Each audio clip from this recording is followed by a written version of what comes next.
E aí, gente, meus garotinhos e minhas garotinhas, estamos aqui hoje com a nobre tarefa de corrigirmos as questões de geografia do nosso simulado dia 1 de humanas, obviamente, focando nas questões, né, de geografia. Tentei dar uma boa distribuída, questões fáceis, médias, difíceis. Confesso que nas difíceis, em algumas delas pesei um pouco mais a mão, mas é importante para a gente ter, né, um simulado que realmente seja o mais próximo da realidade do Enem, certo? Então, vamos começar de cara já pela questão 46, primeira questão da prova de humanas, que é justamente um item, né, mais direcionado aí para a geografia. Já pede ali a partir da leitura, vamos dar uma lidinha no texto. Sou o fio das matas, cantor da mão grossa, trabalho na roça de inverno e de estio. A minha chupana é tapada de barro, só fumo cigarro de paia de milho. Sou poeta das brenhas, não faço papé de algum menestrel errante cantor que vive vagando com sua viola, cantando pachola, percura de amor. Não tenho sabença, pois nunca estudei, apenas eu sei o meu nome assinar. Meu pai, coitadinho, vivia sem cobre, e o filho do pobre não pode estudar. Meu verso rasteiro, singelo e sem graça, não entra na praça no rico salão. Meu verso só entra no campo da roça e do zeito, e às vezes recordando feliz mocidade, canto uma saudade que mora no meu peito. A partir da leitura, podemos inferir que o poema do artista nordestino é uma coisa assim meio clichê em provas, tá, pessoal? Vale para o Enem, vale para outras provas, até mesmo provas com perfil mais conteudista. Esses poemas, né, quando tu coloca assim uma relação com o meio, com o local onde tu vive, isso aqui geralmente remete a uma categoria especial do pensamento geográfico, que é a categoria lugar. A gente tem ali uma série de categorias, o objeto de estudo da geografia, que é o espaço geográfico, a relação entre o meio e o ser humano.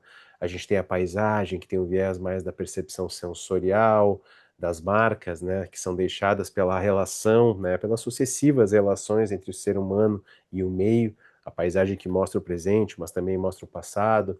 A questão territorial, que é estabelecida a partir de relações de poder, o território como conceito também, a região, que remete ao planejamento, organização. Mas nesse caso específico é muito nítido, principalmente na última parte do poema, onde ele diz: e às vezes recordando feliz mocidade, canto uma saudade que mora em meu peito. Então aqui a gente já percebe um elemento chave, um vínculo, uma memória afetiva. Então, o comando é claro, a partir da leitura podemos inferir que o poema do artista nordestino A demonstra uma relação de domínio territorial sobre o ambiente adverso, fala em uma diversidade realmente, acima de tudo, socioeconômica, não tanto uma diversidade do meio natural, mas não há nenhum ponto dentro, né, dessa análise, dessa leitura que a gente está fazendo, que possa ser relacionada a domínio territorial. Ele não fala em domínio. Ele descreve o espaço onde ele vivia, essa relação que ele tinha com esse local.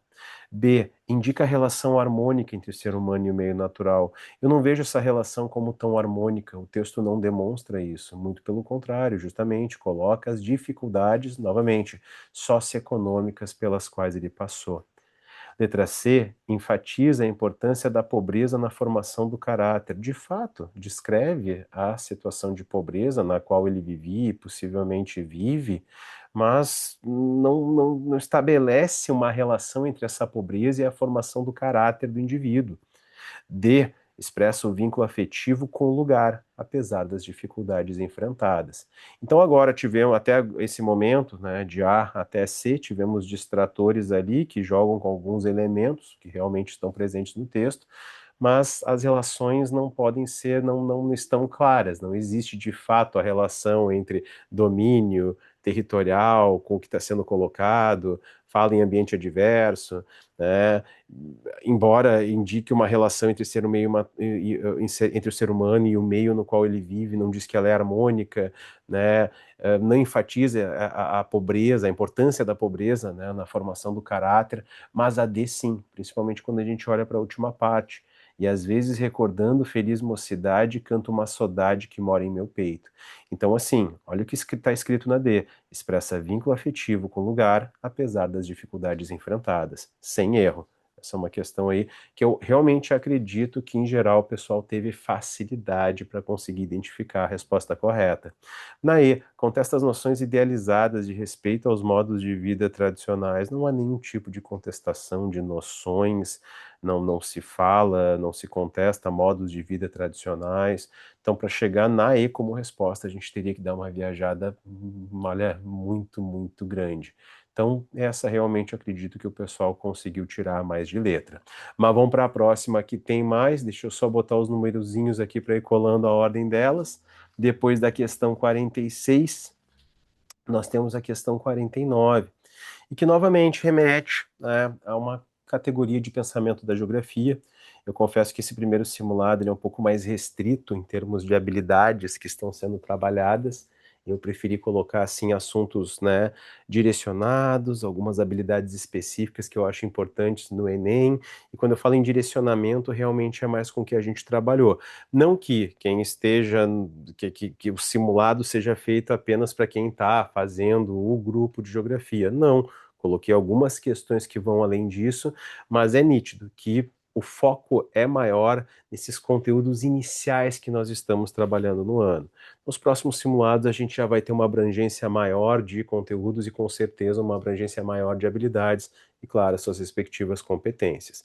Mas, enfim, olhando aí para o texto 1 e para o texto 2, a gente tem uma imagem ali de dois criminosos ali segurando armamento, uma situação que, enfim, infelizmente é comum no nosso país. E ali na sequência um texto sobre uma operação policial realizada nos complexos do Alemão e da Penha, na zona norte do Rio de Janeiro. A evidenciou a dimensão do desafio imposto pelo crime organizado, as autoridades e a sociedade, a ação teve babá. E então, enfim, uma operação que todo mundo aí acabou acompanhando, uma situação bem complicada, onde o saldo, né, foram dezenas de mortes, principalmente de criminosos, muita gente presa. Se foi efetivo, se eles conseguiram atingir realmente o que eles queriam, impactar na dinâmica do tráfico de drogas, é outra discussão, mas essa análise no momento não cabe. É uma discussão realmente pertinente, necessária para a sociedade, inclusive com questões que podem ser trazidas aí para provas como o Enem, mas vamos focar no que é essencial. Então a gente olha os dois textos, a imagem e depois esse texto escrito, essa reportagem sobre essa operação policial, e na sequência a gente precisa analisar as alternativas. Então, em A, analisar o rompimento dos vínculos afetivos locais devido à violência policial.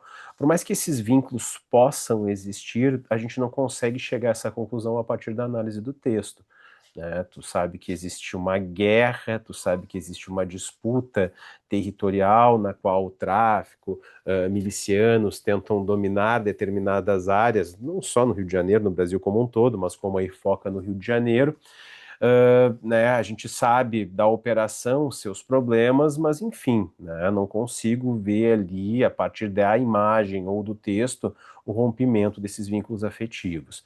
Na B, compreender o planejamento regional como a base do combate à violência.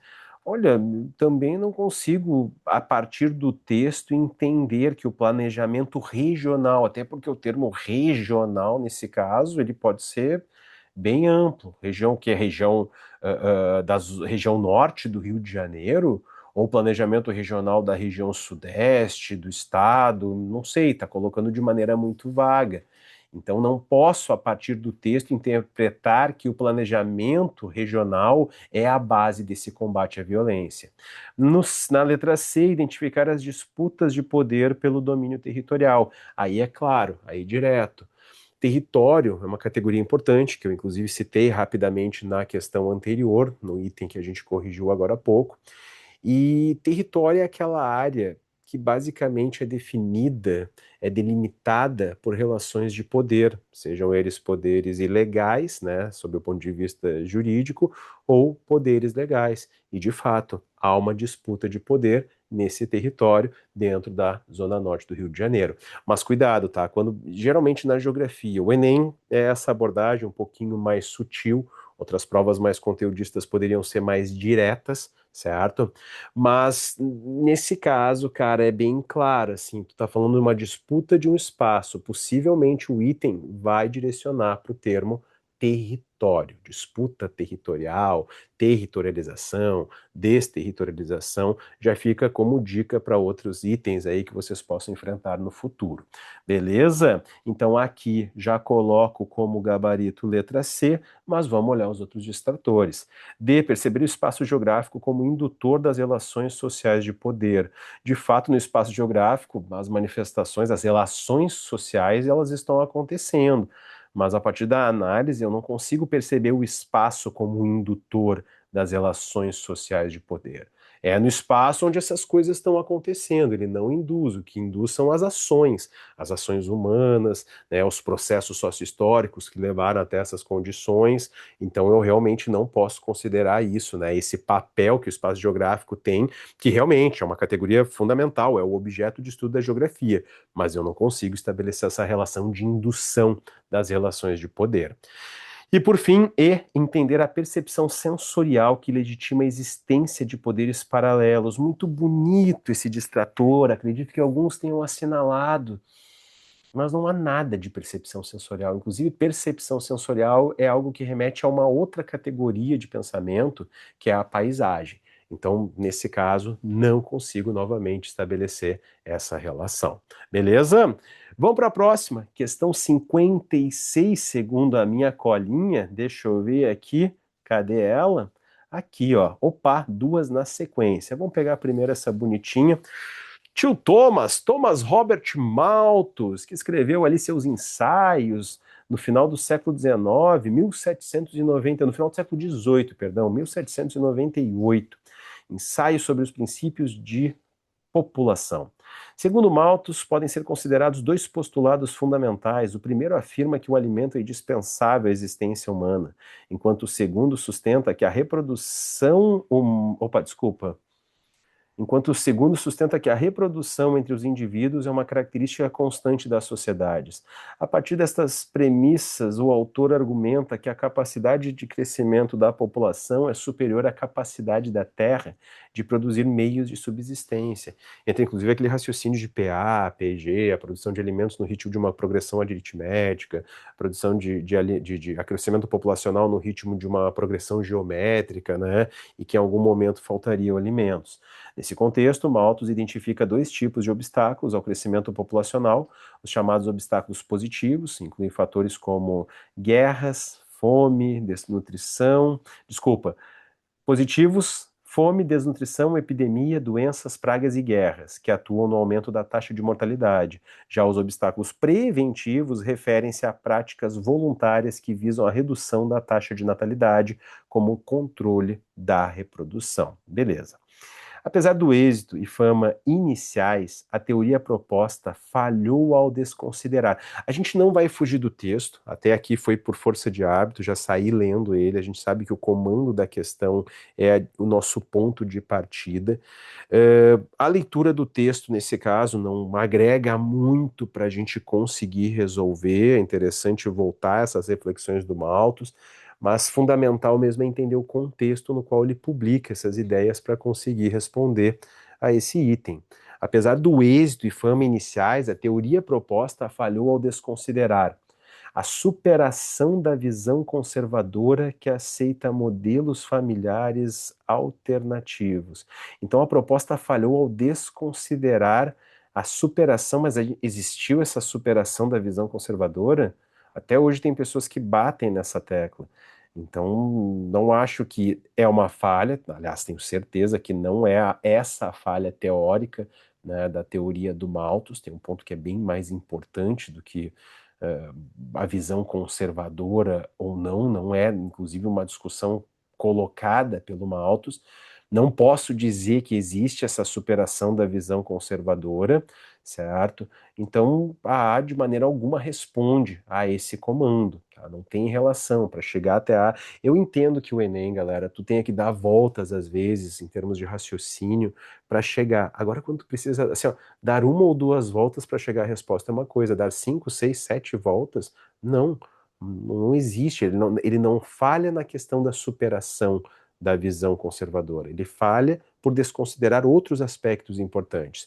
B, a necessidade de controle. Então, de novo, ó, a teoria falhou ao desconsiderar a necessidade de controle de natalidade como forma de garantir a alimentação adequada a todos. Primeiro que não era garantir a alimentação adequada a todos, né, o objetivo do Malthus. Segundo que ela não falha ao desconsiderar a necessidade de controle de natalidade, porque o Malthus defendia esse controle de natalidade com os recursos disponíveis, né? Ali aparecem os preventivos, como que visam a redução da taxa de natalidade como controle da reprodução, mas isso através de, sei lá, celibato, casamentos tardios, principalmente para pessoas pobres, né? Esse é o direcionamento do discurso do Malthus. Então, não, ele defendia esse controle de natalidade. C. A teoria proposta falhou ao desconsiderar a importância do celibato na vida das pessoas mais pobres. Não, ele considerava isso muito importante. Não pode.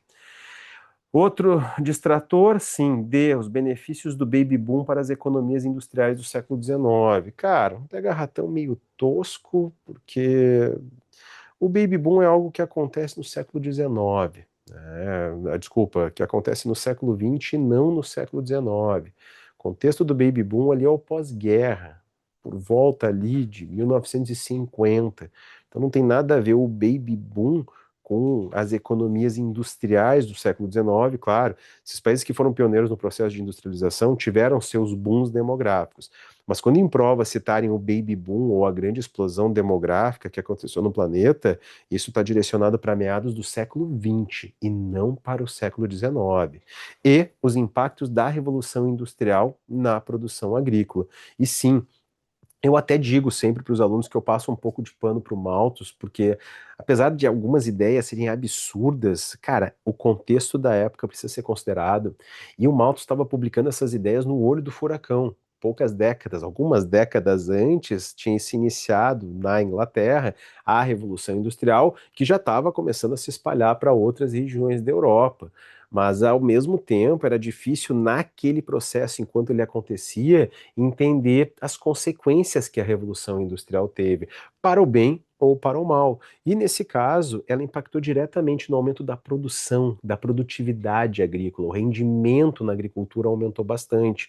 E o Malthus não se deu conta. Então, é esse ponto do vai faltar alimento não existe. Inclusive, eu também reforço um ponto fundamental para qualquer prova. Tu jamais assinala uma alternativa que diz que vai faltar alimento porque a gente não consegue produzir. O problema é a desigualdade, a distribuição de renda.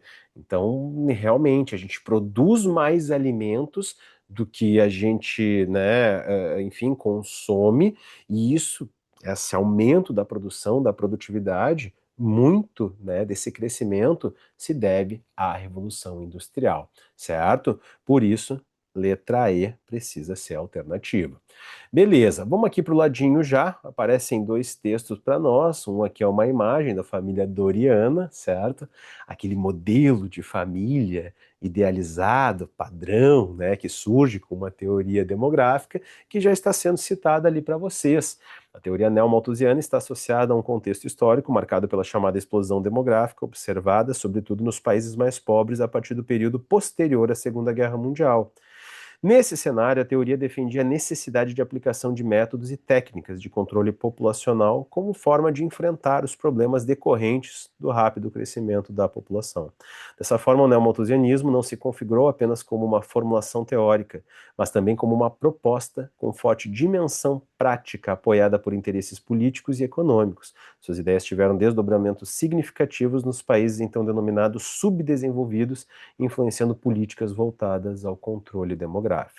A teoria neomalthusiana apresenta uma enorme diversidade de abordagens, ao contrário do Malthus, que é uma pessoa, a gente tem organizações, instituições, governos que adotaram, né, políticas neomalthusianas ao longo da história. Não posso dizer que o mundo inteiro adotou, tá? Não é esse o ponto, mas muitos países ou instituições dentro de países acabaram adotando esse viés neomalthusiano, mas se destacou em determinados meios no contexto da grande explosão demográfica de meados do século XX, baby boom, não é citado, até porque senão já ajudaria a resolver a outra questão, né?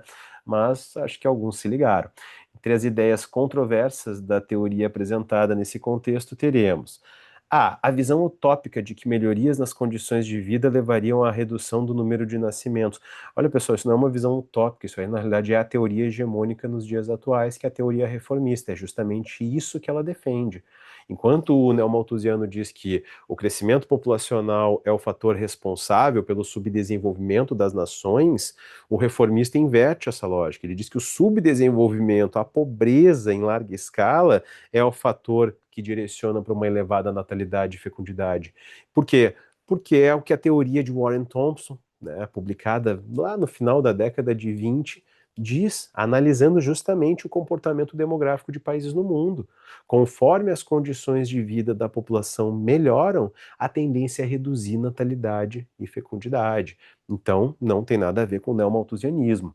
B, a defesa de casamentos tardios para os mais desfavorecidos. Isso é Malthus na veia. Não tem nada a ver, né? O malthusiano não estava propondo esse tipo de ideia. Isso é justamente um dos pilares da teoria malthusiana, lá no finalzinho do século XVIII. C. A possibilidade de governos conciliarem investimentos produtivos e programas sociais para promover o desenvolvimento social. Na realidade, o neomalthusiano geralmente coloca isso aí em posições antagônicas.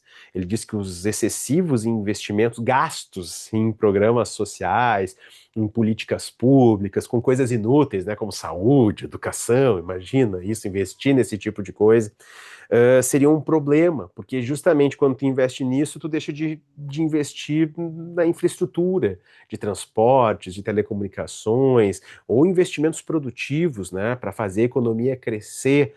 Então, não posso dizer que ele defendia essa conciliação. Não, ele colocava esses dois pontos, investimentos produtivos e programas sociais, em lados opostos. D. A orientação de políticas diretas e indiretas de controle de natalidade com fins de combate ao subdesenvolvimento em nações periféricas. Então, de fato, essa D ela está correta, porque há uma diversidade de ideias, como eu disse antes, tu vai ter desde uma política do filho único, como foi o que a China fez, até um direcionamento midiático de planejamento familiar, mas não um planejamento familiar que tu decide, um planejamento familiar que o Estado, ou, né, nesse outro viés que não seja o Estado, a mídia acaba colocando. A família ideal, que é sempre um homem, uma mulher, com um casal de filhos e um cachorro, que naquela época ali mais antiga era um Golden Retriever, hoje eles eliminaram as crianças e pegaram o Luda Pomerânia, mas enfim, há uma infinidade de ideias, algumas mais agressivas, diretas, inclusive algumas com esterilizações, né, forçadas, né, de mulheres, como aconteceu em alguns lugares no mundo, e também essa coisa mais sutil, sabe, da propaganda dizer, ó, a família ideal tem que ser assim. Por isso dá para colocar, sim, políticas diretas e indiretas de controle de natalidade. Letra D. Mas vamos olhar o último distrator, a legitimação de que o combate à pobreza leva à redução da fecundidade. Novamente, uma ideia que direciona mais para o reformismo, para a teoria reformista, do que para a teoria neomalthusiana ou malthusiana. Beleza? Então tá, nessa aqui barbada, vamos para outra. Deixa eu só colar aqui, 50 e... Essa foi a 57. Vamos dar um salto maior aqui. Vamos lá para 64. Tá aqui, ó. Fechou. A Revolução Industrial representou uma profunda transformação no mundo do trabalho, marcada pela introdução de máquinas no processo produtivo. Esse avanço tecnológico provocou a substituição de trabalhadores, especialmente aqueles que realizavam atividades manuais, repetitivas e com baixa qualificação, reduzindo a oferta de empregos em diversos setores manufatureiros que se expandiam inicialmente nos países pioneiros da industrialização e, posteriormente, em outras regiões do mundo. No contexto contemporâneo, observa-se um processo semelhante com o avanço da IA e de novas tecnologias digitais. Diferentemente do que ocorreu no passado, essa transformação não atinge apenas trabalhadores com baixa qualificação, mas também profissionais qualificados e especializados. Segundo o texto, é possível inferir que a chegada de novas tecnologias revolucionárias a promove avanços, de fato, promove avanços, e, ao mesmo tempo, pode reduzir a oferta de trabalho em todos os setores. Eu confesso que não gosto muito de letra A, tá? De gabarito, mas não posso discutir com essa alternativa. Sim, inegável, a mecanização e no contexto mais atual, pós 2000, 2010, a gente tem, né, um avanço significativo dessas tecnologias, mas ao mesmo tempo a gente sabe que, e não é nem no médio e longo prazo, no curto prazo já existe uma tendência de redução na oferta de trabalho. Nem por isso vamos deixar de olhar os distratores. B. Que a chegada de novas tecnologias revolucionárias reduz os lucros das big techs, ocasionando a demissão de trabalhadores. Não, ocasiona a demissão de trabalhadores porque, enfim, né, a tecnologia está substituindo eles. E eu te garanto, a tendência é o aumento do lucro dessas grandes empresas de tecnologia. C. Traz benefícios como maior eficiência e garante compensações aos trabalhadores afetados. Ah, tá bom. Traz benefícios como maior eficiência, tudo bem. Agora, garante compensações às pessoas que vão perder os seus empregos? Não, né, pessoal? Aí já é forçar demais a barra. Não afeta áreas como medicina, direito e engenharia, pois estes são setores blindados pelos conselhos profissionais. Ah, tá. Conselho profissional pode fazer o que ele bem entende. Agora, lutar contra a IA, por exemplo, impossível. E essa é uma grande discussão, assim, que realmente pode ser trazida pela prova, que até então a gente discutia muito a mecanização, a automação da produção associada ao impacto direto para trabalhadores, como o texto diz, para trabalhadores com baixa qualificação. Agora a gente está vendo pessoas qualificadas afetadas por esse processo, mas aí o próprio texto já está direcionando. E diminuir a demanda por trabalho humano, possibilitando que pessoas se dediquem ao lazer e à família. Quem dera a tecnologia tivesse, né, essa função. E aí que se discutisse uma renda básica universal, que as pessoas realmente pudessem ter. Agora, olha assim, a gente tem aí discussões, por exemplo, com uma escala 6:1, onde os bonitos que trabalham na escala 4:3, aliás, trabalham na escala 3:4, né? E quando estão lá, ainda a gente está olhando eles trabalhando 3 dias em Brasília, e a gente está pensando, será que isso é trabalho mesmo? Defendendo que as pessoas se matem trabalhando aí 6 dias com um descanso, um dia de descanso na semana, entende? Então, não, infelizmente não é isso. Quem dera fosse, né? Essa diminuição da demanda por trabalho humano possibilitasse que as pessoas pudessem ter uma vida mais digna, pudessem se dedicar mais ao lazer, à cultura, à família, mas não. Eu até gosto do aluno que marca a alternativa E, apesar do erro, porque realmente é uma pessoa muito otimista, certo? Mas vamos lá, que a próxima questão de geografia já está aqui na nossa frente, questão 65. A dinâmica migratória descrita no texto evidencia que a ação dos países centrais. Aqui entendam países centrais como os países que ocupam uma posição de centralidade na geopolítica mundial. Então a gente tem aí a selva do Darién, que é uma região ali onde tu está fazendo a travessia entre Colômbia, Panamá, uma região bem complicada, uma floresta densa. Nesse momento, com as políticas migratórias do Trump, o fluxo diminuiu, mas ele ainda existe, né? Cara, e além de tudo, assim, a questão da violência, que afeta principalmente mulheres, crianças, afeta todos, mas mulheres e crianças realmente numa situação de vulnerabilidade, pessoas que, enfim, fazem todas as suas apostas para conseguir chegar a um lugar mais rico. No meio do caminho, as pessoas são assaltadas, sofrem diversos tipos de violência. Então, é uma situação muito triste o que acontece nessa região. A travessia da selva do Darién, na fronteira entre Colômbia e Panamá, tornou-se uma das principais rotas migratórias das Américas. Milhares de pessoas, especialmente venezuelanos, utilizam esse caminho para tentar chegar aos Estados Unidos.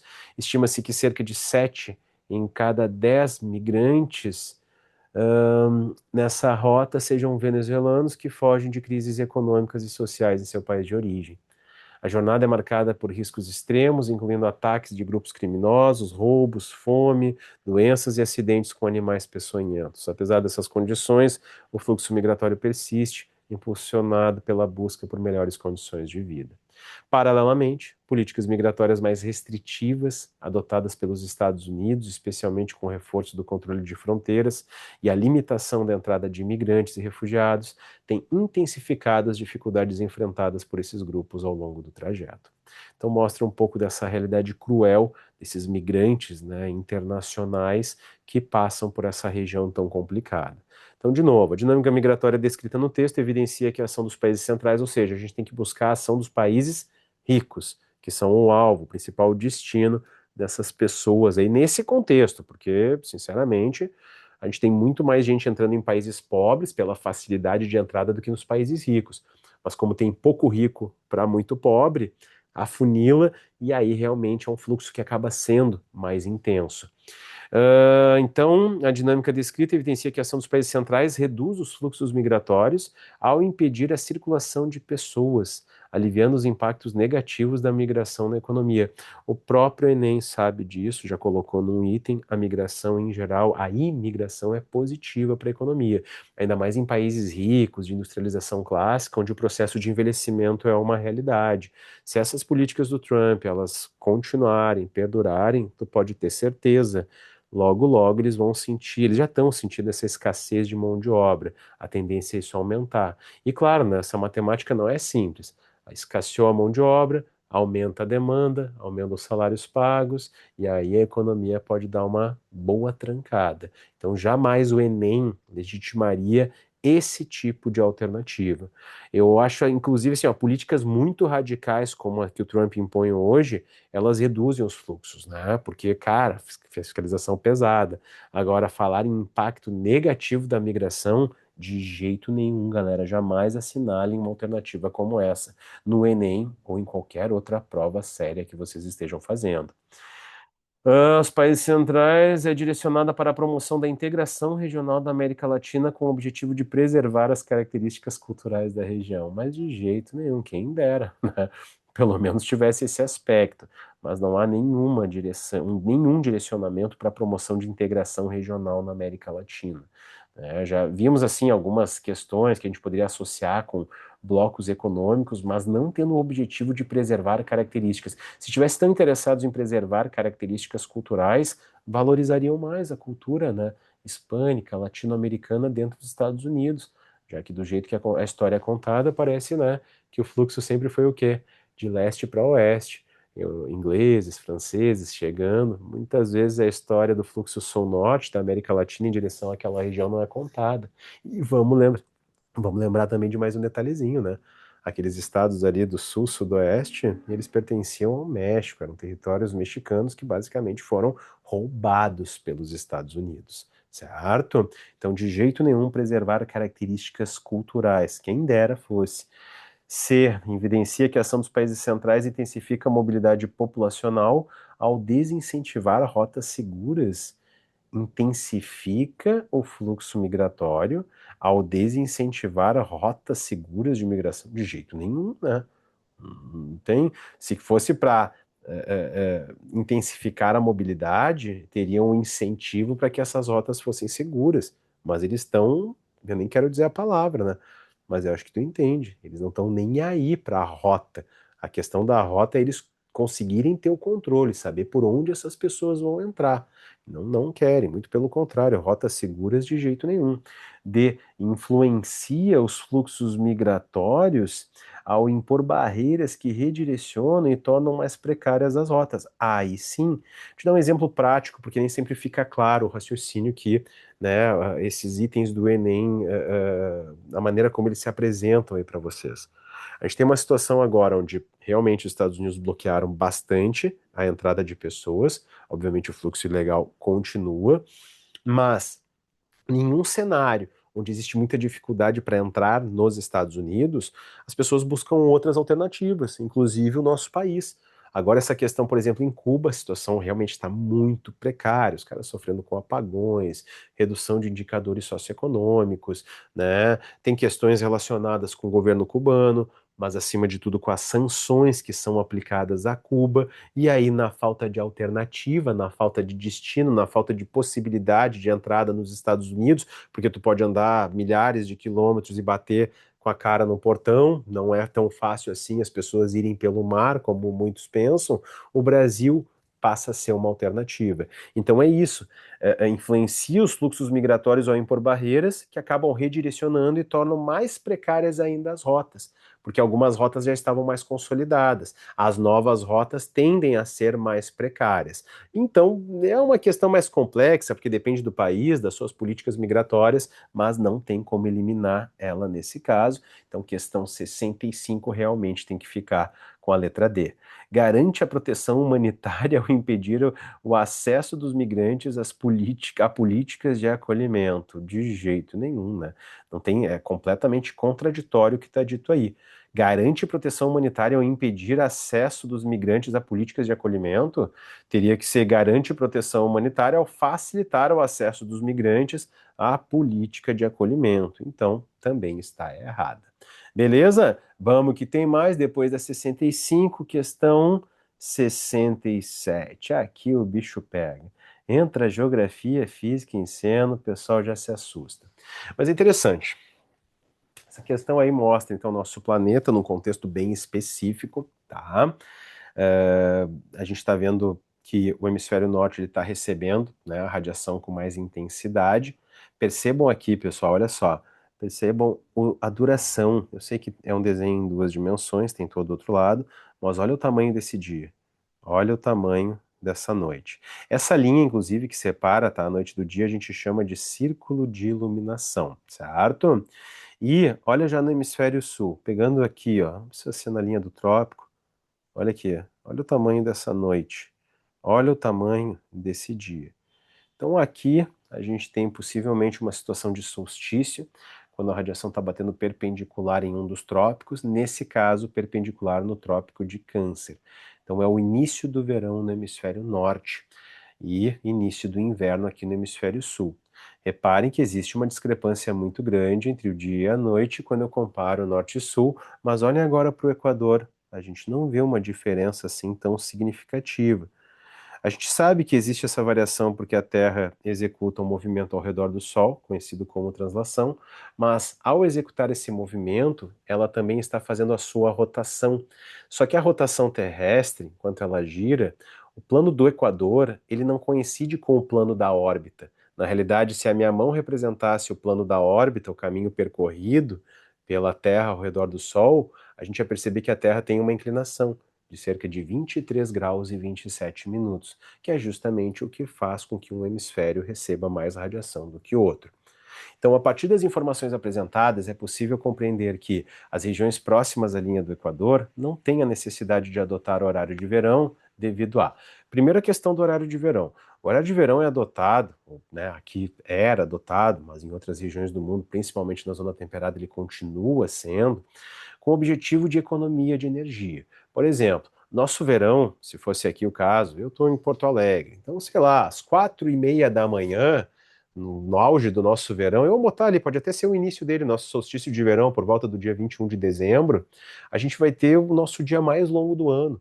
Vai estar amanhecendo, sei lá, 4:30 da manhã, mas as pessoas estão fazendo o quê? 4:30 da manhã? Estão dormindo, né? E claro, fim do dia também estende um pouco mais, anoiteceria, sei lá, umas 7:30 da noite. Então, quando a gente adotava o horário de verão ali, terceiro domingo de outubro, quando chegava ali sábado para domingo, eles comiam aquela hora, né? Fechava meia-noite, tu adiantava o relógio para 1 da manhã. E aí, ao invés de estar amanhecendo às 4:30, como tu adiantou, ia amanhecer às 5:30, já fica mais próximo do horário que as pessoas acordam. E lá no final do dia, ao invés de anoitecer às 7:30, anoitecia às 8:30. E as pessoas aproveitavam mais o dia, faziam happy hour, muda um pouco o padrão, né, de consumo. Então, era uma demanda, né, até hoje, pessoal, donos de restaurantes, de bares, e algumas pessoas, eu tô meio velho, já sentia mais os impactos, mas no geral, as pessoas aqui no sul são defensoras, tá, do horário de verão. Mas não era todo mundo que adotava o horário de verão no Brasil, não eram todas as regiões. Quem adotava o horário de verão era o centro-oeste, o sudeste e o sul, sendo no sul a diferença mais notável em termos de economia de energia.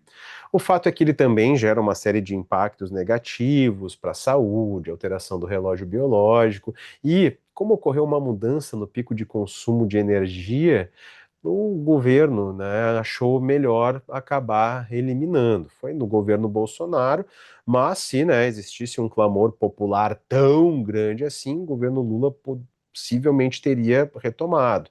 Não foi o que aconteceu. Então, continuamos sem horário de verão. Mas a partir dessa análise, a gente consegue olhar para a questão e entender melhor. A partir das informações apresentadas, é possível compreender que as regiões próximas à linha do Equador não têm a necessidade de adotar horário de verão devido à incidência solar reduzida ao longo do ano, o que diminui a variação da duração dos dias. Como assim incidência solar reduzida? A zona equatorial é a que mais recebe radiação solar ao longo do ano. Então, eu não posso falar em incidência reduzida. Não é esse o ponto. Tá? Recebe muito, recebe, porque a zona temperada, uma parte está mais iluminada, outra parte está mais escura. Equador não tem uma oscilação assim tão significativa. Que mais? B. A distribuição da radiação solar apresenta menor variação anual em baixas latitudes. Opa, opa! A distribuição da radiação solar sobre a superfície terrestre apresentar menor variação em baixas latitudes. Gostei, gostei dessa letra B. Perfeito, não oscila tanto. É o que eu disse para vocês quando tu olha aquela minha linha azul lá ao norte, na zona temperada do hemisfério norte, olha o tamanho do dia, olha o tamanho da noite. No hemisfério sul, zona temperada, a mesma coisa. Olha o nosso inverno ali, ó, diazinho pequeno, noite grandona. No Equador, basicamente a mesma coisa. Gostei. Vou ficar com essa alternativa 67, letra B. Mas vamos olhar as outras porque não custa nada. C. Ao eixo, ó, áreas próximas ao Equador não têm necessidade de adotar horário de verão devido ao eixo de inclinação terrestre ser menor nas baixas latitudes. De jeito nenhum, o eixo de inclinação é o mesmo para o planeta inteiro, independente da latitude.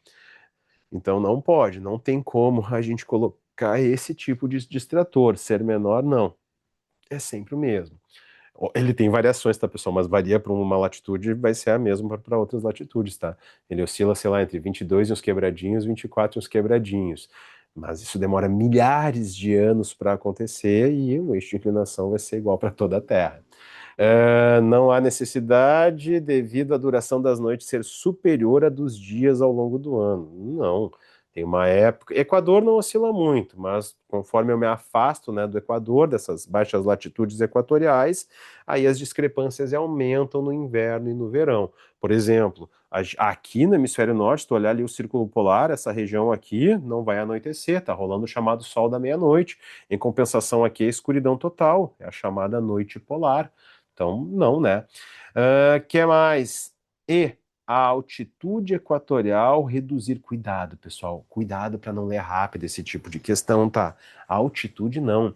Latitude equatorial seria um termo, porque a altitude não teria nada a ver com isso. E diz ainda assim, reduzir a influência de movimentos aparentes do Sol.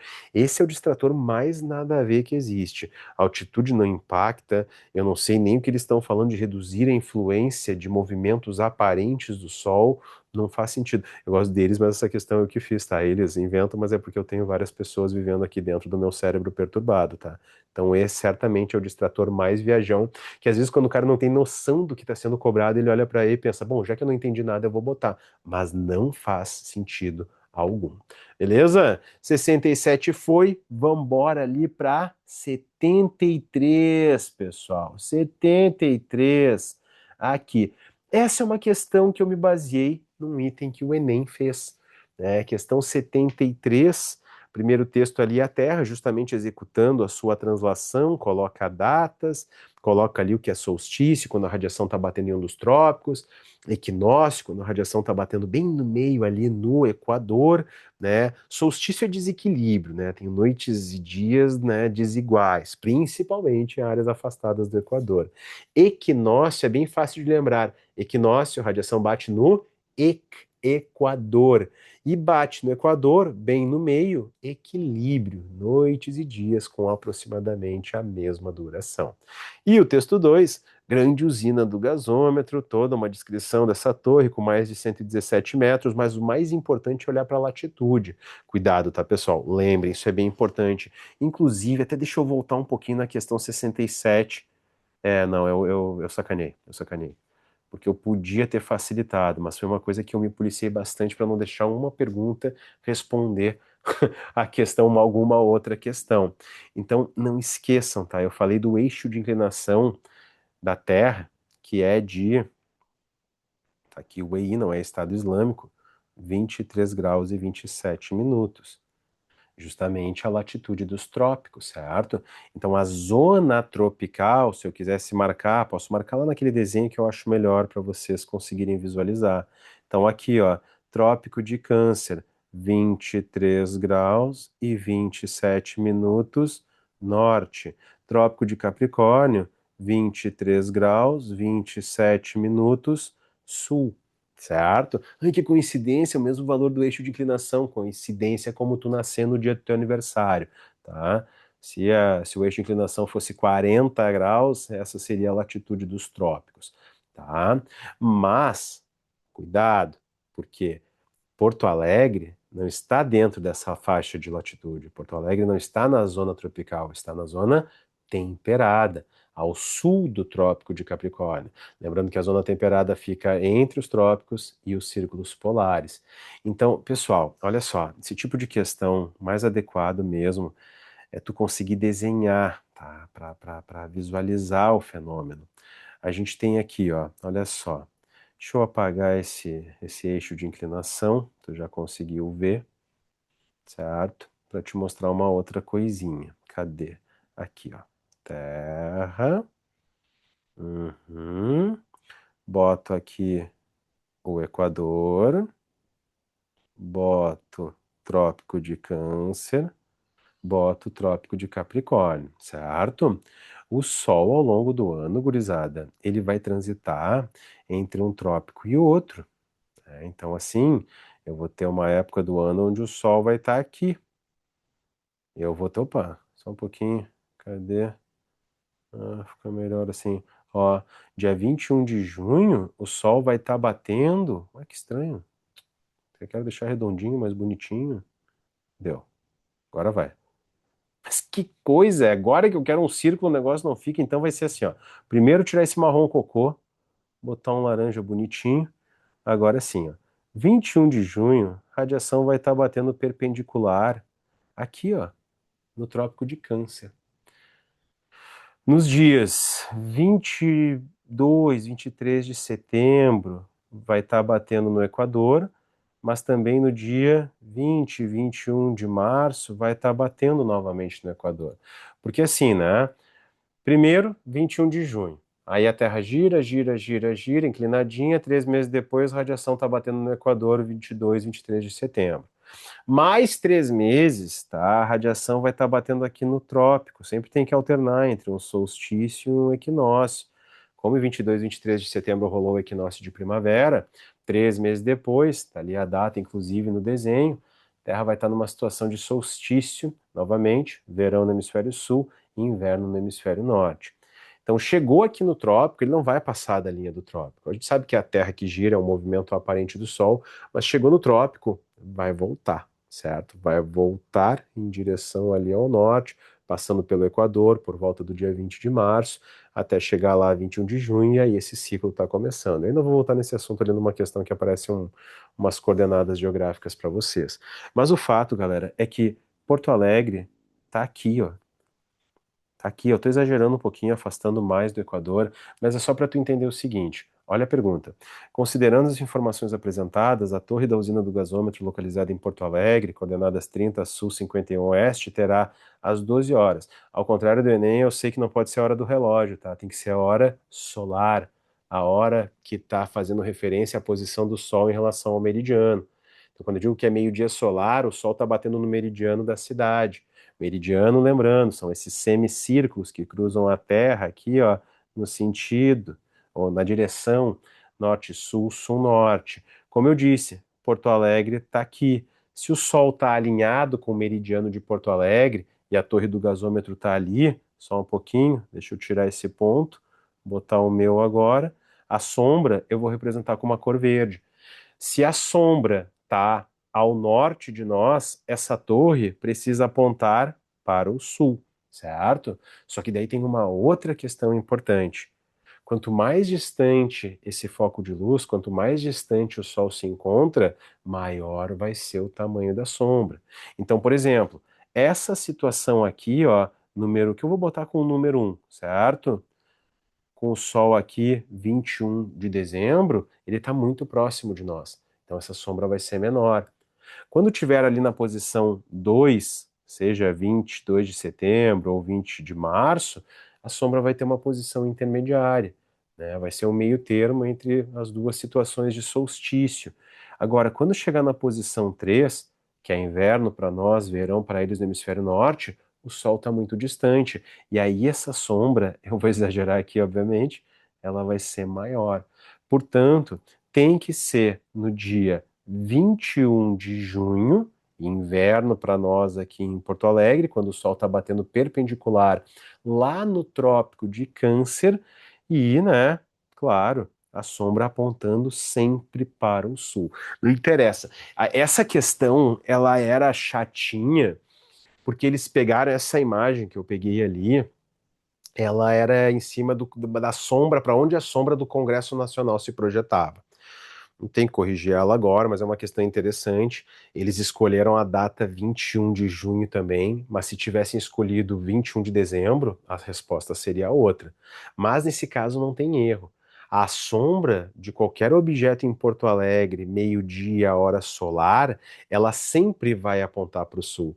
Porque o Sol ele está sempre transitando ao norte de Porto Alegre. Quando eu digo transitar, é o movimento aparente que o Sol faz de leste para oeste ao longo do dia, né? Ele nasce aproximadamente no leste e se põe no oeste, mas também o movimento aparente do Sol ao longo do ano, que daí é essa oscilação norte-sul, com o Sol indo até o Trópico de Câncer, passando pelo Equador, chegando ao Trópico de Capricórnio e depois retornando. Então, Porto Alegre está sempre ao sul nesse movimento que acontece aí ao redor do Sol, né? Porto Alegre, né? A zona temperada sempre, né? Ao sul. Então, a sombra sempre vai apontar ao sul porque o Sol está ao norte. Resta saber só se vai ser maior ou menor, mas eu já te disse. Quanto mais afastado, maior a sombra. Quanto mais próximo, menor a sombra. Então, a tua maior sombra ao longo do ano é no primeiro dia do inverno, para ti que reside, né, no Rio Grande do Sul. Ao longo do dia, né, aí esse movimento leste-oeste, a tua menor sombra será ao meio-dia, quando o Sol está mais alto no céu, porque no nascente e no poente ele está mais afastado de ti, beleza? Então é isso, cuidado com essa questão 73, bem chatinha, bem perigosa, tá? Se liguem. Ficou o quê? Sul, 21 de junho, deixa eu só ver a próxima questão. Essa é a 73, a próxima é a questão 75, que está aqui ao lado. Questão 75, galera. O IDH, criado no início dos anos 90, no âmbito do PNUD, surgiu com o objetivo de ampliar a compreensão sobre o desenvolvimento. Para isso, o índice passou a considerar três dimensões fundamentais: educação, medida pelos anos médios de estudo da população adulta, nos esperados para as crianças, renda, avaliada pela renda nacional bruta per capita, e saúde, mensurada pela expectativa de vida ao nascer. Nesse contexto, um dos objetivos da criação desse indicador foi a. Compreender o desenvolvimento das sociedades a partir de critérios que não estivessem restritos a indicadores econômicos. Opa, opa, não gosto, mas já caímos direto, né? O ideal é que antigamente as pessoas queriam explicar, entender a sociedade, principalmente os problemas sociais, apenas pelo viés econômico. Então era comum assim tu perguntar sobre pobreza, o cara vir com dados de PIB per capita, que tipo, entende? Pegar o PIB, quantidade de riquezas produzidas, né, bens, serviços finais na economia em um certo período de tempo, não tem como responder as pessoas que passam fome em comunidades carentes, entender, sei lá, expectativa. Eu entendo que se o PIB per capita é muito elevado, talvez essas pessoas tenham acesso a mais recursos, mas essa relação não é tão direta assim. O teu país é uma das maiores economias do mundo, hoje 11º, já chegamos ao 7º lugar. E assim, ainda temos pessoas passando fome no Brasil.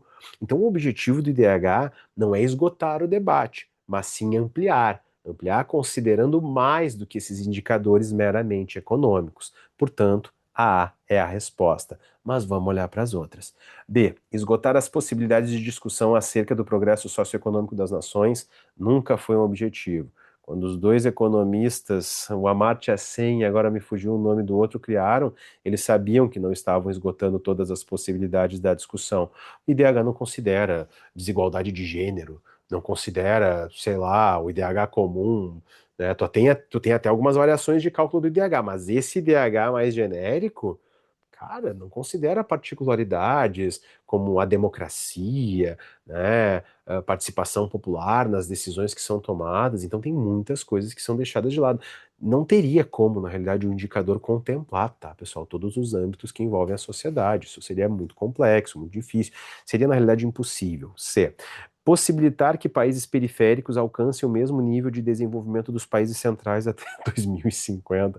Tá aí de novo, o aluno que marca isso, eu gosto muito dele pelo otimismo da pessoa.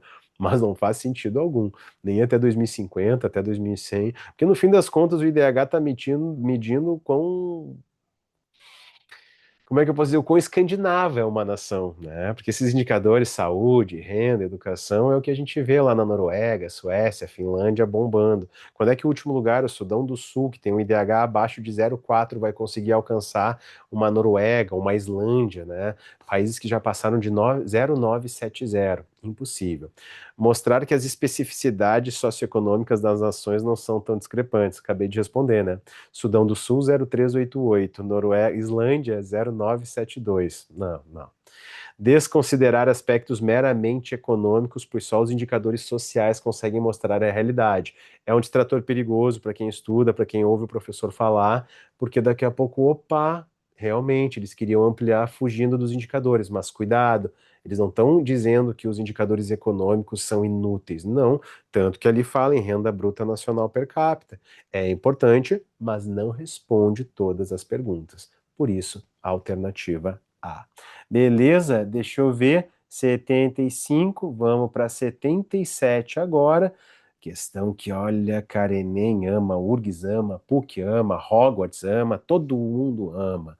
Dados recentes do IBGE indicam que em 2025 a taxa de fecundidade do Brasil apresenta valores inferiores a 1,6 filho por mulher, situando-se abaixo do nível de reposição populacional, que, para quem não lembra, é 2,1.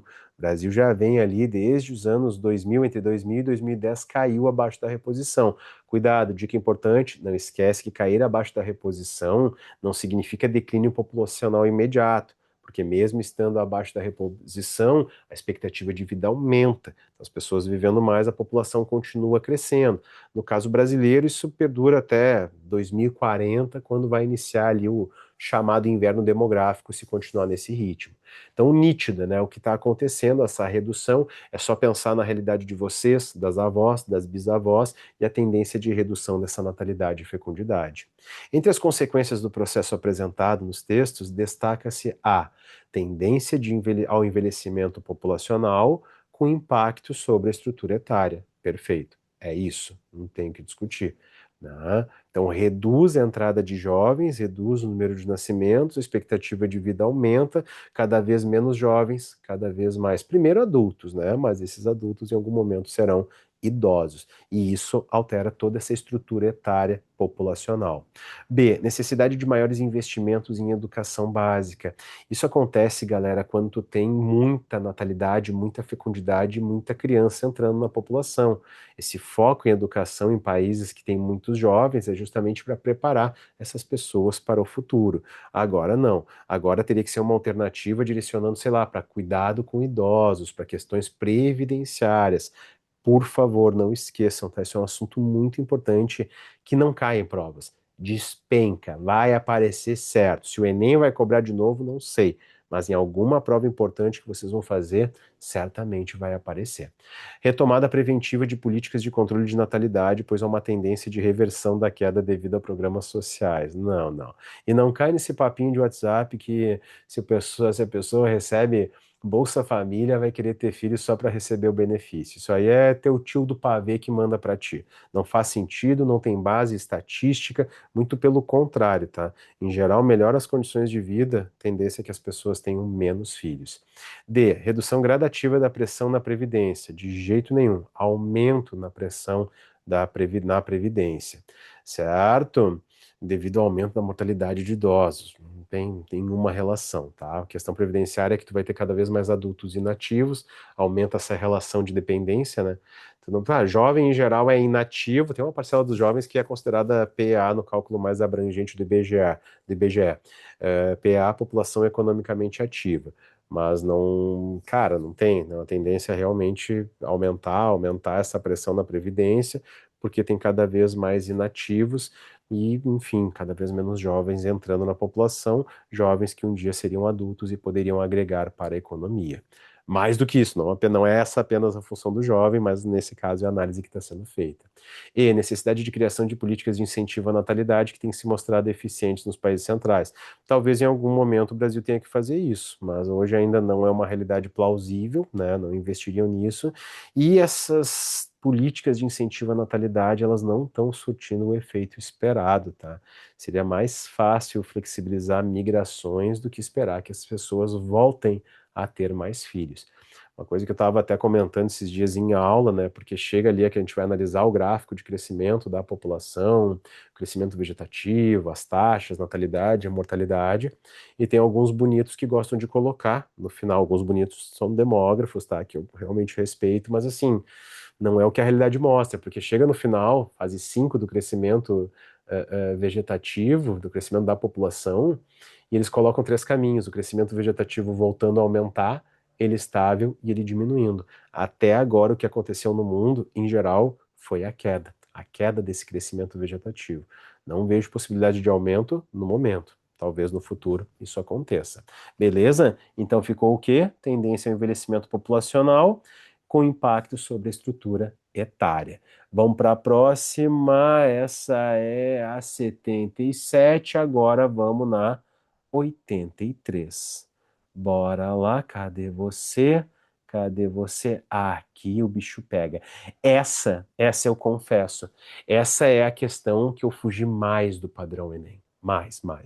Eu acho que, sinceramente, seria difícil para contemplar a habilidade, isso é análise de gráficos, mapas, então, né, é interessante, mas esse termo Zenit, ele possivelmente pegou muita gente, né?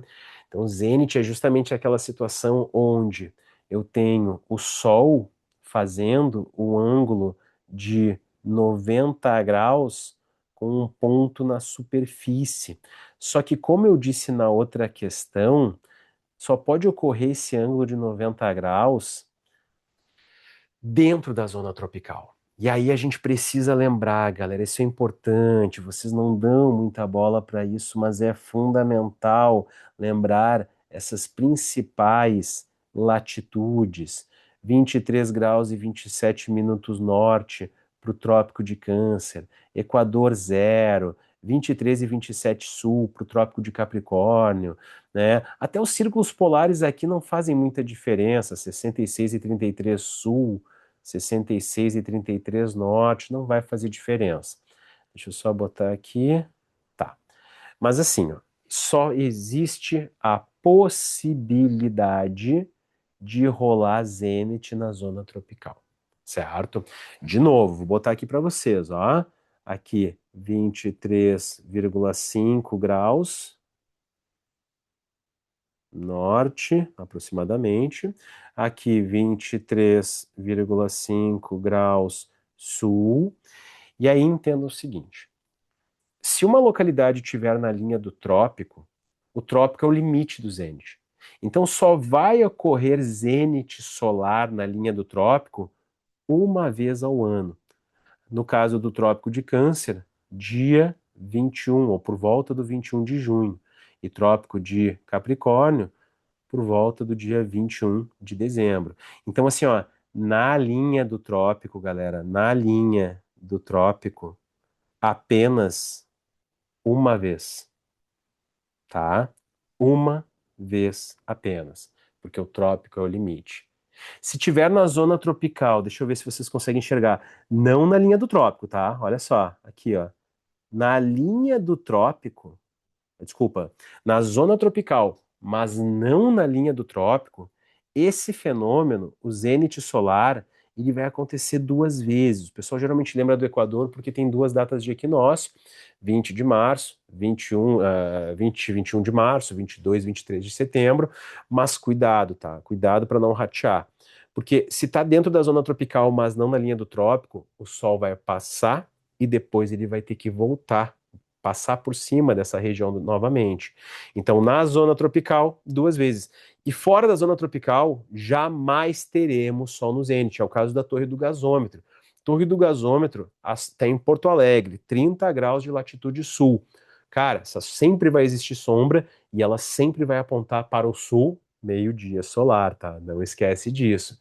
Então, todas essas localidades aí, ó, A, B, C, D, tem a latitude de referência. Não aparece a linha do trópico, mas diz assim, ó, o ponto A tem sol no zênite uma vez ao ano. Pô, o sol, aliás, o ponto A tá na latitude 50 graus norte. Tá na zona temperada, até próximo ali do círculo polar, que é 66,33. O ponto A jamais vai ter sol no zênite. Não existe essa possibilidade de ter o sol em cima de um local fazendo 90 graus com a superfície no ponto A. A distância do ponto D ao meridiano de referência, nesse caso o meridiano de referência é o meridiano principal, o meridiano de Greenwich, tá aqui no meinho, tá? A distância do ponto D ao meridiano de referência, o ponto D tá aqui, ó. Então ele é 20 graus leste. É maior que a distância do ponto C em relação ao meridiano de referência. Não, o ponto C está no meridiano 40 graus oeste, o ponto D está 20. Então a distância do ponto D ao meridiano de referência é menor do que a distância do ponto C em relação ao mesmo meridiano. C. A latitude do ponto B permite inferir que o zênite solar ocorre uma vez ao ano. Deixa eu ver a latitude do ponto B. 40 graus norte, pessoal. Os valores de latitude estão aqui, certo? Aqui está a latitude, beleza?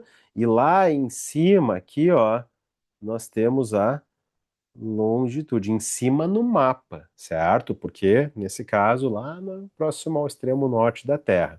Beleza? Então, deixa eu ver de novo. A latitude do ponto. Não, não, perdão. Cadê? A latitude do ponto B permite inferir que o zênite solar ocorre uma vez ao ano. De jeito nenhum, porque a latitude ali é 40 graus norte, o limite do trópico ali é 23, né, 0,5 graus. Ponto B está além disso. O que é mais? O ponto D terá sol no zênite apenas uma vez no ano. Olha, pessoal, o ponto D está na latitude 10 graus sul. Se ele está dentro da zona tropical, lembra? O Sol vai passar por ali e vai voltar no intervalo de 365 dias. Então, o ponto D está na zona tropical, mas não na linha do trópico. Se tivesse na linha do trópico, seria uma vez, porque é o limite. Mas dentro da zona tropical ali, ó, tem que ser duas vezes. E aí sobra apenas o ponto C. Vamos lá, ponto C, deixa eu ver a latitude dele. 20 graus. Né? Ele não ultrapassou aquela linha ali de 23,5. Então ele está dentro da zona tropical.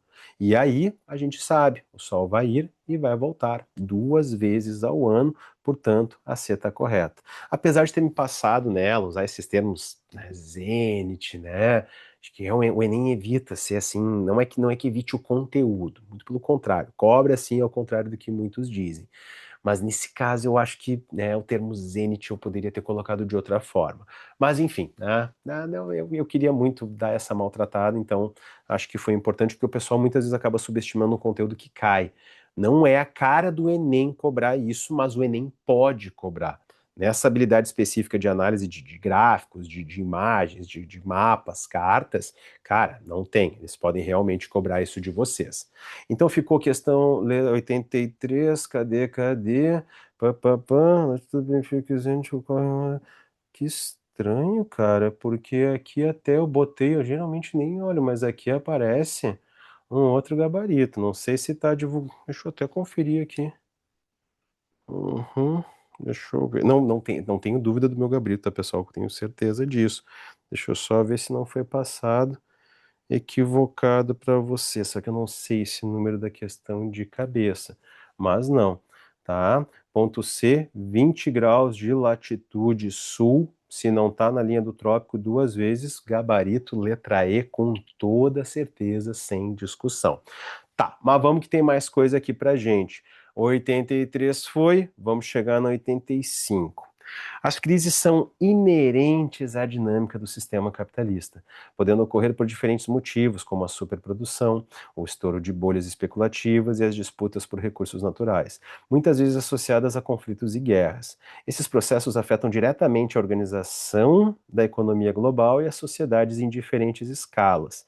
Entre as suas consequências mais imediatas, destacam seus impactos no mundo do trabalho, especialmente nas regiões mais diretamente atingidas, com alterações na oferta de emprego, nas condições de trabalho e na renda da população. Tá. Conceito que melhor traduz o impacto no mercado de trabalho é o A. Uhum. Crises. Uhum. Mais imediatas, na oferta de emprego.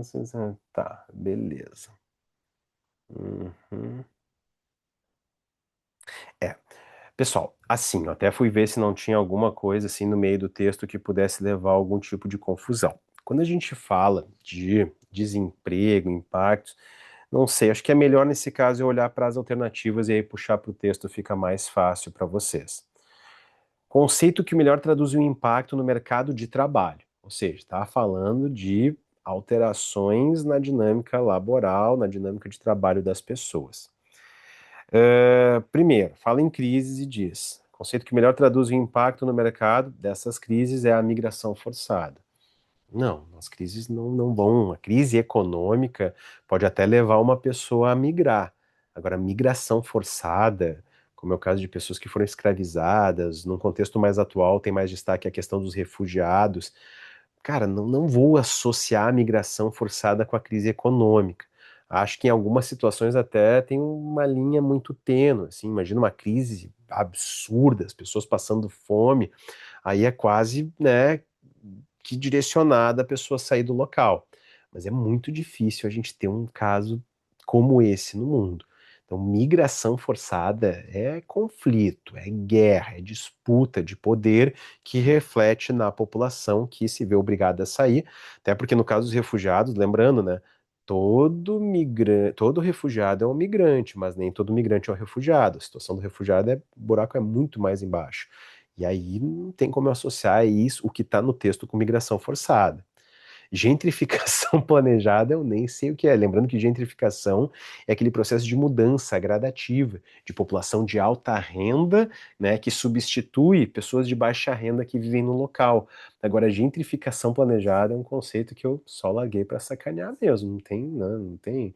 Tu vê a intencionalidade de um empreendedor do mercado imobiliário que olha para uma região ocupada por pessoas de baixa renda e vê ali um potencial para ter lucro. E ele sabe o que vai acontecer se concretizar o processo que ele está tentando iniciar. Mas planejado não é bem a palavra, tá? Em geral, a gentrificação é mais sutil, conta com suporte, muitas vezes governamental, esse conluio que existe entre grandes construtoras e as prefeituras, mas, né, não tem como, não é um conceito efetivo. Desemprego conjuntural. Desemprego conjuntural é o desemprego que a gente associa justamente ao quê? Fatores externos, à economia, aos setores. E existe uma variada, né, uma ampla possibilidade sei lá, de gerar desemprego por fatores externos. Mas em prova, a regra é clara. Conjuntura remete a externalidades. Então, tu trabalha numa empresa, tá rolando uma crise econômica, pode ser a pandemia, pode ser o estouro da bolha imobiliária, pode ser o que for. Se diminuir a demanda pelo que a empresa produz, tu pode ter pessoas perdendo ali seu trabalho. E isso a gente define como desemprego conjuntural. Eu até aproveito e puxo ali para a letra E, onde fala em desemprego estrutural. Desemprego estrutural, não. Desemprego estrutural é da estrutura, ele é interno. Tu associa geralmente, pode ser até uma, sei lá, uma reorganização da empresa que remete a demissões, mas em geral, pessoal, é o mais comum nas provas é puxar para mecanização, a própria aplicação de inteligência artificial. Então, em geral, essa aí é a associação que se faz com desemprego estrutural. Por isso que gabarito aí na questão 85 precisa ser Canadá, desemprego conjuntural. Beleza? Questão aí. Ah, não, desculpa, até deixa, vamos olhar ali, né? O conceito que melhor traduz o impacto no mercado de trabalho é o superávit comercial. Superávit é vender mais do que tu compra. É o que o Trump tenta buscar agora com os Estados Unidos. Agora, relacionar isso com impacto, com impacto no mercado de trabalho, a gente precisa dar algumas voltas e ainda é muito vago, né? Porque uma coisa é o impacto no mercado de trabalho dos Estados Unidos, outra coisa é o impacto no mercado de trabalho, sei lá, brasileiro, que está em meio aí também a essa guerra comercial. Então, essa relação é muito difícil de se estabelecer. Vamos lá, agora sim, questão 86, estamos chegando ao final. A taxa de mortalidade infantil, indicador que apresenta diversas metodologias de cálculo, entre elas o número de óbitos de crianças com até 1 ano de idade para cada 1.000 nascidos vivos, tem apresentado queda significativa no Brasil nas últimas décadas. Não que tenha sido uma queda contínua. Geralmente dá um problema econômico, uma crise, diminui verba para a saúde, ela tem um ligeiro aumento. Isso aconteceu ali em 2015, 2016, né? Mas depois voltou a cair. Esse avanço está associado a melhorias nas condições de vida da população, apesar de oscilações pontuais decorrentes de eventos como crises econômicas. Dados recentes indicam que o país se aproxima dos parâmetros estabelecidos pela OMS, tá? Pelas Organizações Internacionais de Saúde, com destaque para a OMS. O teto da OMS é de até 10 óbitos, né, de crianças nascidas vivas com até 1 ano de idade. Existem diversas fórmulas de cálculo, tá, da mortalidade infantil, mas em geral a mais utilizada é essa. Número de óbitos de crianças nascidas vivas com até 1 ano de idade a cada 1.000 nascimentos. Entre as medidas que favorecem a redução desse indicador, encontra-se a ampliação de acesso a serviços públicos de saúde e a redução das desigualdades socioeconômicas. Está dada a questão. Está dada. Claro que há geralmente alternativa que vocês não gostam também, porque tu vai te obrigar a ler todas as outras alternativas, mas vamos olhar para os distratores. Favorece a redução desse indicador, o aumento da urbanização, que por si só a urbanização garante melhores condições de vida e acesso universal à saúde, né? Quem dera fosse, mas a cidade que muitas vezes se mostra como um oásis para quem vive na pobreza, não é tudo isso, não. Muitas vezes é onde a desigualdade acaba sendo mais, sabe, escancarada. Então, não é, nem todo mundo consegue ter acesso em áreas urbanas a condições de vida mais adequadas. Não garante, tá? Só para destacar. A elevação da renda média nacional, independente de sua distribuição entre os diferentes grupos sociais. Não adianta a renda média aumentar se ela está concentrada nas mãos de pequenos grupos, né? Então teria que ser um desenvolvimento, um crescimento de renda que conseguisse chegar a todas as pessoas, né? E só melhorar a renda aí depende também do parâmetro que a gente está utilizando. Ah, aumentou, a renda do cara era 100, aumentou para 300, legal, mas ainda é uma renda muito baixa, tá? Então não garante não. Favorece a redução desse indicador, intensificação do crescimento populacional, que amplia a oferta de mão de obra e melhora os indicadores sociais, não necessariamente. Pode até se ampliar uma oferta de mão de obra inegável. Agora, melhoria nos indicadores sociais é muito difícil estabelecer essa relação de causa e consequência com o crescimento da população. E expansão de serviços médicos privados, substituindo a necessidade de políticas públicas universais. Eu não sei como dizer isso para vocês, essa altura do campeonato, depois de tanto tempo, mas se tu marca a letra E, tá na hora de rever a tua profissão, a tua escolha. Se é para medicina, então reveja, tá? Porque políticas públicas universalizadas, essa é a regra. Sim, o setor privado tem um papel importante, mas em nenhum lugar do mundo ele deu conta. Sempre o Estado entra na saúde porque é impossível, pessoal. Impossível. Talvez para o bonitinho que viva dentro de um apartamento e se, sei lá, informe pelo WhatsApp. Na vida real, com todos os estudos, todos os levantamentos que já foram feitos em países pobres e ricos, é necessário políticas públicas que tentem, né, universalizar o acesso à saúde, entre outras demandas efetivas, tá bem? Desculpa, mas tenho que dar no meio nesse caso. 80, só botei o gabarito, sim, botei ali a alternativa A, questão 87, interessante, tá? Peguei essa imagem ali de uma reportagem recente, né? Não que o Enem não possa colocar, porque a gente está vendo essa discussão a respeito ali do Estreito de Hormuz, que recebe, ele passa, na realidade, por ali 20, quase 21% do petróleo mundial, né? E seus derivados. Então a gente vê algumas rotas estratégicas, Canal do Panamá, Estreito Dinamarquês, Estreitos Turcos ali, como Dardanelos, Bósforo, tem ali até Bab el-Mandeb, que é um lugar que muitas vezes a gente não olha, mas que é importante, o Canal de Suez, né, mas em evidência no momento atual, Hormuz. Então fiquem de olho, porque até mesmo, geralmente no Rio Grande do Sul, quem gosta disso é a URGS. A URGS já cobrou assim nos últimos, sei lá, 23 anos, 2 vezes o Estreito de Hormuz. Parece pouco, mas eu garanto, nenhum outro estreito caiu tanto quanto Hormuz na prova da URGS. O Enem não é a cara dele, mas pode abordar sim, claro que de outra maneira. A partir das informações apresentadas, é possível concluir que no caso de conflitos internacionais, o fluxo de petróleo e os seus derivados está garantido, pois existe uma grande variedade de rotas comerciais alternativas. Tu até tem rotas alternativas, mas é que não adianta tu ter rota se o local onde o petróleo é produzido, extraído, está bloqueado, né? A rota de saída dessa região que produz, no caso, assim, não só o Irã, né? Aqueles países do Golfo Pérsico, ali pegando ali, tipo, tu tem Bahrein, tu tem Catar, tu tem Irã, tu tem Kuwait, tu tem até mesmo o Iraque, né? Arábia Saudita, importante país na região, embora a Arábia Saudita já tenha acesso direto ali, né? Para o Mar Vermelho, mas não adianta tu ter rotas alternativas se boa parte do petróleo sai dessa região. B. O preço das mercadorias não seria afetado devido à diversidade de opções de transporte em um mundo globalizado. Não existe mágica, pessoal. Realmente a globalização possibilita que existam opções de transporte, rotas alternativas, mas o preço da mercadoria seria afetado. Se tu restringe a região que passa 20% do petróleo, tu bloqueia, não está mais passando 20% desse petróleo, e a demanda por petróleo ela é gigantesca e não é constante, ela é crescente. Então não tem como, né? Não tem como não afetar. Isso aqui gera pressão inflacionária no mundo inteiro. Se economia, deixa eu ver, concluir que no caso de conflitos internacionais, a economia mundial, ainda muito dependente de combustíveis fósseis, pode ser afetada por bloqueios nos gargalos do transporte mundial. Perfeito, tem que ser essa a resposta aqui. Beleza, fechou, fechou, perfeito, mas vamos na outra. No caso dos conflitos internacionais, o poder militar das grandes potências garante a passagem segura e contínua de navios cargueiros por rotas estratégicas. Um paralelo que eu andei traçando aqui foi com o filme e livro também, né? 300 de Esparta, que daí era o contrário. Eram os persas, né? Lembrando que o Irã era antiga, né? Que ela correspondia mais ou menos ao território persa.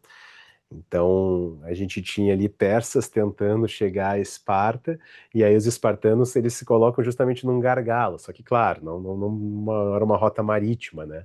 Porque ali, onde tinha um estreitamento, um desfiladeiro, eles conseguiam diminuir essa vantagem numérica que os persas tinham. Os persas acho que aprenderam um pouco, e aí fecham o estreito, onde eles conseguem ter uma certa vantagem em relação à mais poderosa força militar da história, que é o exército dos Estados Unidos, as forças armadas estadunidenses. Então ali eles conseguem garantir. Não adianta, pode os Estados Unidos, como investiram no passado, 910 bilhões de dólares em orçamento de defesa. Lutar no território dos outros é extremamente complicado. E é sempre bom lembrar, tá? O Irã não é o Iraque, o Irã não é o Afeganistão. É um país muito mais poderoso, muito mais fraco militarmente do que os Estados Unidos, mas tem suas alianças estratégicas com a Rússia, com a China e conhece seu território como ninguém. Então não adianta ter dinheiro, não adianta ter arma, o território ali quem conhece realmente é eles, tá? São eles. E a pressão dos preços aumentaria em decorrência da diminuição da demanda pelos derivados. Eu até fiquei meio receoso com essa alternativa, mas assim, ó, não, pressão dos preços aumentaria pelo aumento da demanda pelos derivados do petróleo, já que escassearia essa região produtora e outras regiões produtoras entrariam em evidência. E aí realmente aumentaria os preços, beleza? Por isso que esse distrator na E não pode ser a resposta. E para fechar com chave de ouro, elas, as pirâmides otárias, não é verdade? Pirâmides etárias, lembrando que jovens estão na base, adultos no meio, idosos no topo. A gente vê as transformações na pirâmide, né, brasileira de 1970, quando ainda tinha a característica de um país mais pobre, base larga, topo estreito, e aí em 2022 essa base já mais estreitinha, né, o meio ali mais largo e o topo também, crescendo cada vez mais. São perceptíveis as mudanças na estrutura da população brasileira ao longo do tempo. A pirâmide demográfica de 1970 apresenta uma base larga e um topo estreito, refletindo elevadas taxas de natalidade e fecundidade, além de uma mortalidade ainda significativa, especialmente infantil, o que resultava em uma menor expectativa de vida. No contexto atual, observa-se uma pirâmide com base em processo de estreitamento e com meio topo progressivamente mais largos, indicando a redução das taxas de natalidade e o aumento da expectativa de vida. Nossa Senhora, só faltou levantar para tu cortar, né? Tá tudo explicado. Com base nos textos apresentados, é possível concluir que a pirâmide etária brasileira vai se renovar, pois é normal países com mais adultos terem uma maior taxa de fecundidade. Se está tendo mais adultos do que jovens, é sinal de que a natalidade e a fecundidade estão reduzindo. Cuidado, tá? Não, não, não, não, não. Países com base larga, tipo ali a pirâmide de 1970, é onde eu tenho mais natalidade e fecundidade. Na B, apresenta cada vez menos jovens em decorrência da redução da natalidade. Perfeito. Essa tem que ser a resposta.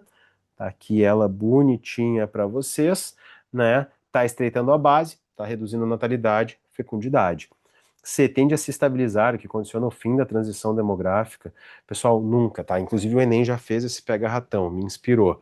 Nunca tu vai falar em estabilização de pirâmide etária. Eu nem sei o que é estabilizar a pirâmide etária. Porque ela começa assim, aí daqui a pouco estreita a base, alarga um pouquinho o meio, aí a parte mais larga sobe um pouquinho, aí daqui a pouco passa muito tempo assim, aí a população envelhece, já está com essa situação. Eu nunca vi uma pirâmide estabilizar. Então jamais entrem nessa viagem. Inclusive, eu nem associou os dois conceitos, né, numa questão, mas em alternativas separadas. Falava dos europeus que decidiram ter menos filhos e dizia que essa decisão de ter menos filhos, né, tais motivações, contribuía para. E o distrator mais assinalado foi justamente o quê? A estabilização da pirâmide etária, que não existe. A resposta era o quê? A conclusão da transição demográfica, que é aquele momento onde, primeiro, né, na fase 2 do crescimento, população, o crescimento vegetativo aumenta muito, rola um boom demográfico. Ainda na fase 2 ali, geralmente atinge o pico e já começa a cair. E na fase 3 já está caindo, caindo. Quando chegar na fase 4, natalidade e mortalidade vão estar lá embaixo. Então, no fim da fase 3, consolida a transição demográfica, certo? Vai crescer e a partir dos anos 2040, quando o governo vai aplicar políticas de fomento à natalidade. Não, muito pelo contrário, a estimativa é que em 2040 a população comece a reduzir e a gente entre no chamado inverno demográfico, que é quando a gente tem uma redução da população absoluta no país. E envelhece em ritmo semelhante a nações como o Japão. Olha, o Brasil passa por um processo de envelhecimento significativo, mas nada como o Japão, como a Coreia do Sul, onde é muito mais acelerado esse processo e já tem mais tempo que ele acontece. Por isso, letra B é a resposta. Desculpa, me passei, mas depois eu boto bonitinho para vocês ali, númerozinho, o tempo na realidade, onde eu estou corrigindo cada uma dessas questões para facilitar a vida de vocês. Mas é isso, meus queridos, minhas queridas. Obrigado pela participação no simulado e eu espero que a gente possa se encontrar novamente. Beijo para vocês e, claro, espero que tenham acertado todas as questões de humanas ou pelo menos todas as questões de geografia. Tá certo? Beijo para vocês, valeu, tchau, tchau.